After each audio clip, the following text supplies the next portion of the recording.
तो मैथ्स में क्या किया था last class, area of A triangle देखा था, कोप्लानरिटी निकाले थे और equation of a straight line निकाले थे बाय यूजिंग डिटरमिनेंट, है ना। आज की क्लास में हम बात करेंगे माइनर एंड कोफैक्टर।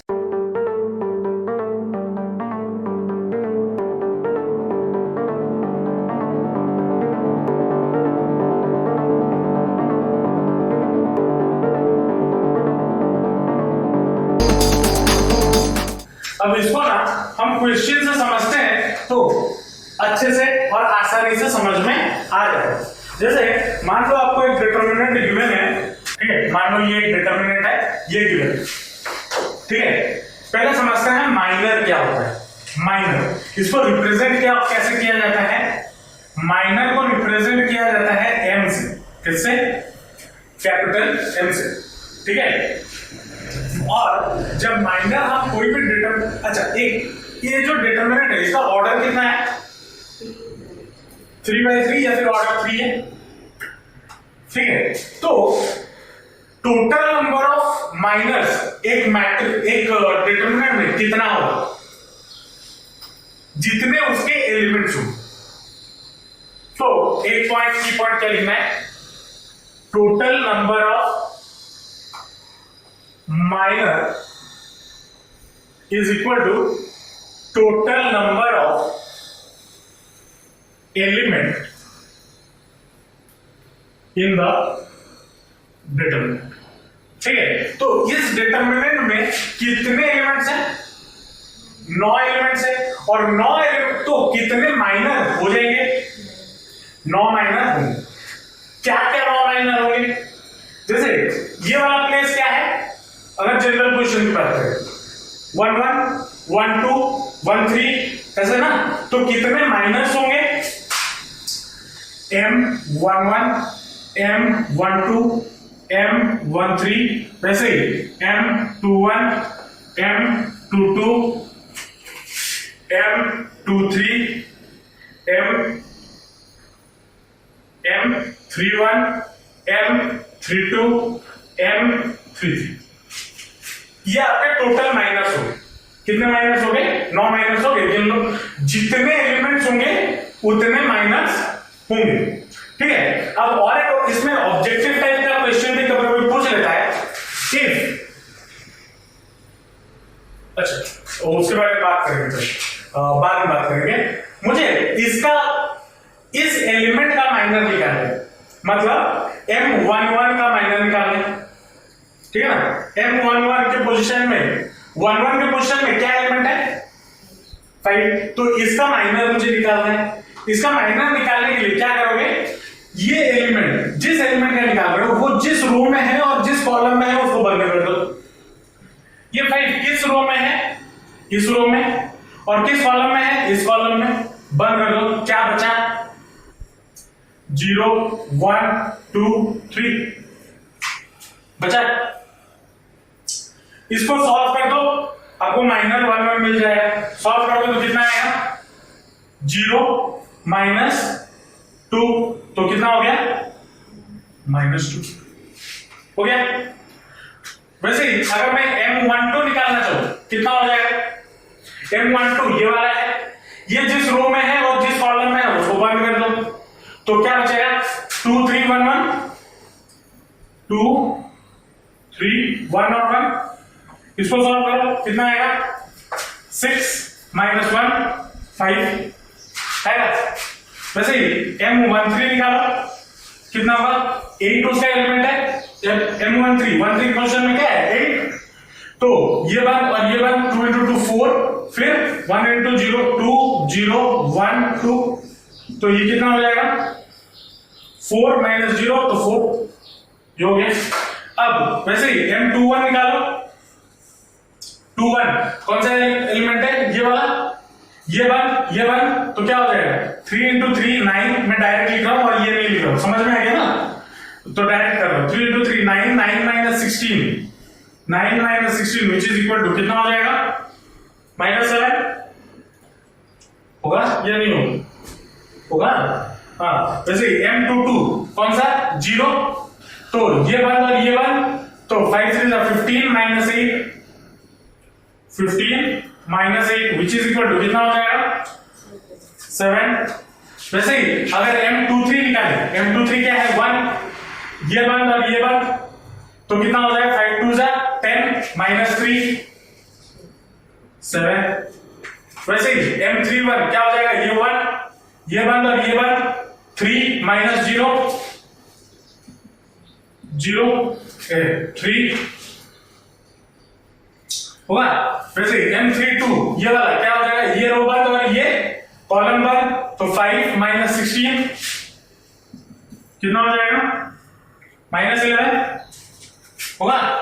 वैसे ही इस वाले एलिमेंट के लिए 3 के लिए ये बंद और ये बंद 0 माइनस 6 तो माइनस 6 होगा। तो इस डिटरमिनेंट का जो सारे माइनस है मैंने कैलकुलेट कर लिए। कैसे कैलकुलेट करना है समझ में आया पक्का। अगर मान लो आपको पूछा है कि एक डिटरमिनेंट जो है ना और बोला है कि इसका माइनस निकालो, जो कि ये भी एनसीईआरटी का क्वेश्चन है, ठीक है, ये डिटरमिनेंट गिवन है और बोला है इसका माइनस निकालो, तो निकाल पाओगे। तो पहले क्या चीज इसके लिए याद रखना होता है, कितने माइनर होंगे, टोटल नंबर ऑफ एलिमेंट्स जितने होंगे उतने ही आपके माइनस होंगे। इसमें और एक चीज हम देखते हैं, अगर ये डिटरमिनेंट का ऑर्डर कितना है 3, अल्जेब्रा स्क्वायर है तो मैं 3 बोल रहा हूं, तो और माइनर का ऑर्डर कितना है 1,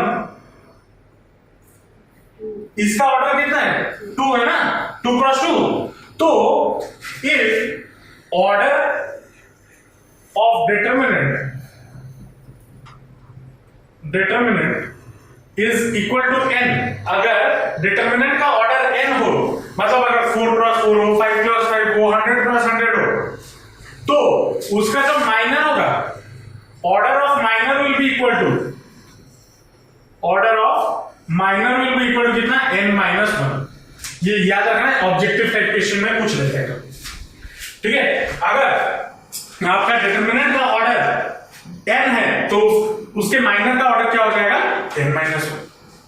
समझ में आया माइनर कैसे निकाले पक्का, कोई डाउट। चलो अब इसी में हम कोफैक्टर निकालने में सीख लेते हैं।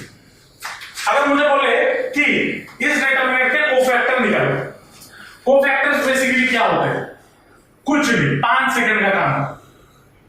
कोफैक्टर क्या याद रखना है आपको दिमाग में, स्टार्टिंग में जब हम डिटरमिनेंट कर रहे थे मैंने स्टार्टिंग में आपको एक साइन कन्वेंशन दिया था। क्या साइन कन्वेंशन था, plus minus plus, minus plus minus, plus minus plus, ये था। M11 की जगह पे क्या है प्लस, जो निकला है ना उसके साथ वो साइन को मल्टीप्लाई कर दो बस। तो कोफैक्टर को रिप्रेजेंट कैसे किया जाता है, कैपिटल ए से। कैसे रिप्रेजेंट किया जाता है, कैपिटल ए से। सी से कभी किसी बुक में किया गया है, लेकिन एनसीईआरटी ए से रिप्रेजेंट करता है, तो इसमें मैंने ए से किया, ठीक है। तो कोफैक्टर को हम ए से रिप्रेजेंट करते हैं, तो ए वो यहां से अगर हम A11 निकालें तो that will be equal to कितना, अगर A11 कितना निकला था -2 ना, A12 -5, वैसे A13 कितना निकलेगा, क्या साइन कन्वेंशन है, प्लस 4 के साथ प्लस मल्टीप्लाई कर दो 4, तो A21 कितना निकलेगा, -7 के साथ क्या मल्टीप्लाई करोगे, तो that will B minus of -7। वैसे A22 कितना हो जाएगा, प्लस मल्टीप्लाई करना है, तो 7 के साथ प्लस 7 के साथ प्लस मल्टीप्लाई करो 7 होगा। वैसे M23 कितना हो जाएगा, A23 कितना हो जाएगा, माइनस मल्टीप्लाई करना है तो -7। वैसे A31 मेरा कितना हो जाएगा 3। वैसे A32 मेरा कितना हो जाएगा +11, और A33 मेरा कितना हो जाएगा -6, प्लस मल्टीप्लाई करेंगे ना -6। समझ में आया। अब आपके बुक में एक चीज ये लिखा है बुक में, जो एनसीईआरटी में जो लिखा है, या फिर जनरली आपको जो टीचर बोलते हैं, मैं वो भी बता देता हूँ। बोलोगे सर आप क्यों ये चीज, मैं ये चीज इसलिए बताया क्योंकि ये साइन कन्वेंशन आपको मैंने पहले से बताया हुआ है, ये दिमाग में होता है। अब मैं जो चीज लिखने जा रहा हूँ वो थोड़ा कॉम्प्लिकेटेड चीज लिखने जा रहा हूँ, हालांकि मतलब दोनों का सेम ही है, ठीक है। तो ए, इसका जो जनरल फॉर्म है, या A I J is equal to कितना हो जाएगा, -1 to the power I plus J into M I J, ये इसका जनरल फॉर्म, ठीक है। बुक में आपको ये स्टेटमेंट देख रहे होंगे, ठीक है, चाहे आप कोई भी बुक उठा कर देख लो, ये इसका जनरल फॉर्म। अब इसी को अगर मैं इधर देखते हैं, क्या मैंने जो किया, जो मैंने ये साइन कन्वेंशन ऐड किया, क्या मैंने सही किया या गलत किया, ठीक है। यहां पे क्या है, a11 है, 11 पुट करो आई की जगह पे, तो ये क्या हो जाएगा 2 -1, कोई भी चीज, कोई भी -1 का पावर अगर इवन हो तो क्या हो जाएगा वो प्लस, तो -1 का स्क्वायर 1 इंटू mij कितना निकला था -2 इंटू 1 कितना आएगा -2। वैसे ही अगर कोई देखो कहां पे साइन चेंज हो रहा है, हाँ यहां पे देखो a12 की जगह पे इधर i की जगह पे 1 और ये हो जाएगा कितना, j की जगह पे 2, तो कितना हो जाएगा पावर 3, तो -1 का पावर 3 कितना हो जाएगा -1 इंटू 5 कितना हो जाएगा -3। तो ये कॉम्प्लिकेटेड, अगर जिसको ये समझ में आता है ये करो, ये मैंने बताया है, मुझे ये आसान लगता है, जिसको ये आसान लगता है वो ये करना। मेरे हिसाब से ये सबसे बेस्ट है। साइन कन्वेंशन तो दिमाग में होता है, बस साइन कन्वेंशन मल्टीप्लाई करते हुए जाओ, कोई दिक्कत नहीं। समझ में आया कोफैक्टर क्या होता है और प्राइमर क्या होता है, खत्म, और कुछ नहीं। ये था माइनर और कोफैक्टर, नाम बड़े दर्शन छोटे, कुछ नहीं है, बस माइनर कैसे निकालना है, कोफैक्टर। हाँ, इसको यूज करके क्वेश्चन अभी हमें कैसा मिल सकता है वो करेंगे। पहले समझ में आया माइनर क्या होता है, कोफैक्टर क्या होता है, पक्का, कोई डाउट? चलो पहले ये लिख लो, क्वेश्चन को चलो। अब माइनर कोफैक्टर में और एक बहुत मजेदार सी चीज देखते हैं। मान लो आपके पास आपको एक डिटरमिनेंट गिवन है जिसका जनरल फॉर्म मैं लिख रहा हूं, a11 a12 a13 a21 a22 a23 a31 a32 a33, ठीक है। मान लो ये आपको क्या गिवन है, डिटरमिनेंट गिवन है, ठीक है। अगर मैं इसको एक्सपैंड करता हूं, इसको मैं एक्सपैंड करता हूं, तो एक्सपैंड करने के लिए क्या करना होगा, मैं रो 1 के expanding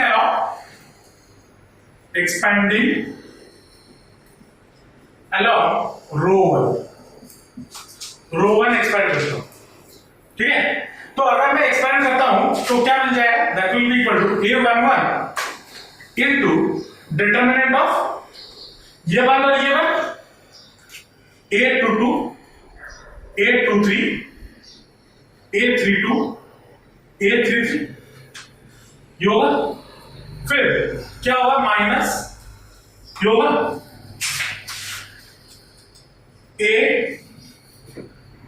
a12 into determinant of ये वाला और ये वाला, तो a21 a22 a23 a31 a33, ये होगा, फिर प्लस इसको लेते हैं a13, तो डिटरमिनेंट क्या हो जाएगा, ये वन और ये one, a21 a22 a21 a22 a31 a32, ये होगा या नहीं होगा। अगर हम ध्यान से देखें तो क्या ये वाला चीज हमारा माइनर ऑफ a11 नहीं है, ये वाला, तो क्या मैं इस चीज को m11 लिख सकता हूं। ये वाला चीज अगर मैं देखूं तो ये हमारा क्या है, माइनर ऑफ 12, और ये वाला क्या है, माइनर ऑफ 13। अब अगर मैं यहां पे साइन कंसिडरेशन में लूं तो m11 जितना होगा, क्या मेरा a11 भी उतना नहीं होगा या नहीं होगा। मतलब अगर मैं साइन कर, इसके लिए पॉजिटिव होता है साइन कन्वेंशन को मल्टीप्लाई करके, तो इस माइनस के साथ मैं इसका साइन कन्वेंशन मल्टीप्लाई करूंगा तो मुझे a11 मिलेगा और m11 और a11 सेम ही चीज होगा। क्यों? क्योंकि साइन कन्वेंशन पॉजिटिव है, तो अगर माइनस निकलता तो मतलब वैल्यू तो सेम ही होता ना। अगर -5 निकलता तब -5 भी होता है, यहाँ पे माइनस m11 जितना होगा a11 भी उतना ही होगा। अगर इसको मैं लिखूं तो ये क्या हो जाएगा -a12, क्योंकि साइन कन्वेंशन इसके साथ मल्टीप्लाई होगा, और ये क्या हो जाएगा a13 होगा या नहीं होगा। अगर मैं इसको थोड़ा सा जाके लिखूं तो क्या मैं इसको a11 into capital A11 minus या plus a12 into capital A12 plus a13 into capital A13 लिख सकता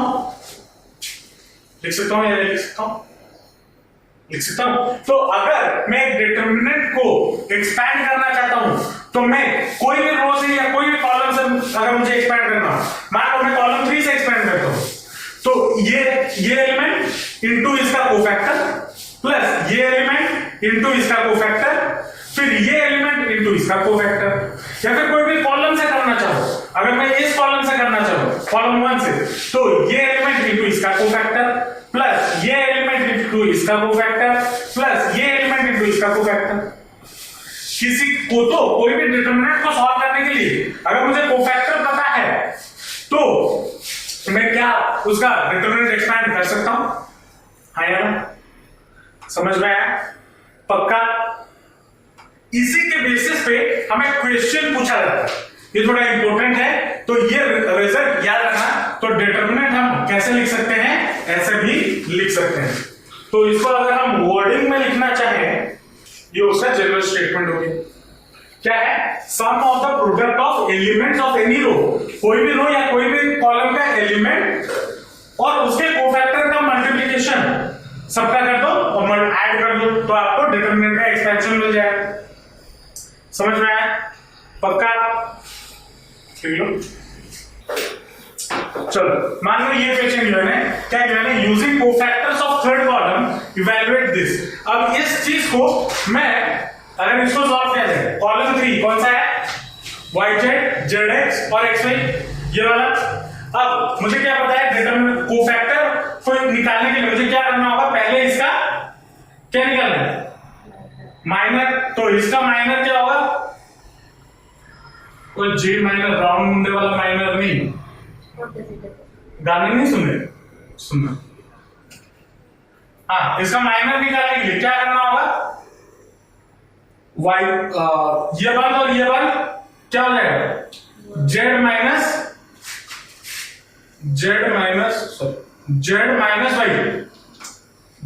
वाई ना। ये क्या है? किसके लिए है? M13। तो A13 वाला कितना होगा? Z माइनस वाई होगा। वैसे ही M23 कितना हो जाएगा? ये 1 और ये 1 Z माइनस X। तो A23 वाला कितना हो जाएगा? X माइनस Z होगा। वैसे ही M33 कितना हो जाएगा? ये 1 और ये 1 Y माइनस X। तो A33 मेरा कितना हो जाएगा? Y माइनस X होगा। अब इसको सॉल्व कर दो। हमें क्या पता है? ये element into this one, element into its cofactor, तो YZ into Z minus Y फिर plus ZX into X minus Z फिर plus XY into Y minus X, ये होगा। इसको सॉल्व करेंगे तो कितना हो जाएगा? YZ square minus Y square Z, ये होगा। इसको सॉल्व करेंगे plus ZX square minus Z square X plus ये कितना हो जाएगा? XY square minus X square Y। Z square यहां पर इधर भी है, इधर भी है ना। तो Z स्क्वायर वालों को एक तरफ, अच्छा X स्क्वायर वालों को एक तरफ कर दो। एक्स स्क्वायर इधर भी है इधर भी है, तो ये क्या हो जाएगा, एक्स स्क्वायर अगर कॉमन ले लिया तो जेड, एक्स स्क्वायर कॉमन ले लिया तो जेड माइनस वाई होगा ना, फिर प्लस वाई स्क्वायर अगर कॉमन ले लिया तो x minus y, sorry x minus z ये होगा, प्लस और जेड स्क्वायर कॉमन ले लिया तो y माइनस एक्स ये होगा। तो ऐसे कुछ क्वेश्चंस भी आपको मिल सकते हैं बाय यूजिंग द कोफैक्टर्स। समझ में आया माइनर कोफैक्टर क्या होता है? पक्का घर में जाना, इसके बेसिस पे जो क्वेश्चन गिवन है, मतलब एक्सरसाइज 4.4, इसमें से कुछ क्वेश्चन तो मैंने करवा दिए हैं और बाकी जो क्वेश्चन 4.4 में है वो कर लेना। अगर आप कोई दूसरा बुक फॉलो करते हो उसमें से भी माइनर कोफैक्टर्स के रिलेटेड जो न्यूमेरिकल गिवन होगा उसको थोड़ा कर लेना, ठीक है। बाकी नेक्स्ट एक्सरसाइज जो है वो है एडजॉइंट ऑफ ए मैट्रिक्स, उसके बारे में बात करेंगे। अभी ये आप बोलोगे सर यहाँ पे मैट्रिक्स कहां से आ गया डिटरमिनेंट में, तो नेक्स्ट क्लास हम उसके बारे में बात करेंगे, ठीक है। चलो आज के लिए इतना रखते हैं, मिलते हैं नेक्स्ट क्लास, बाय।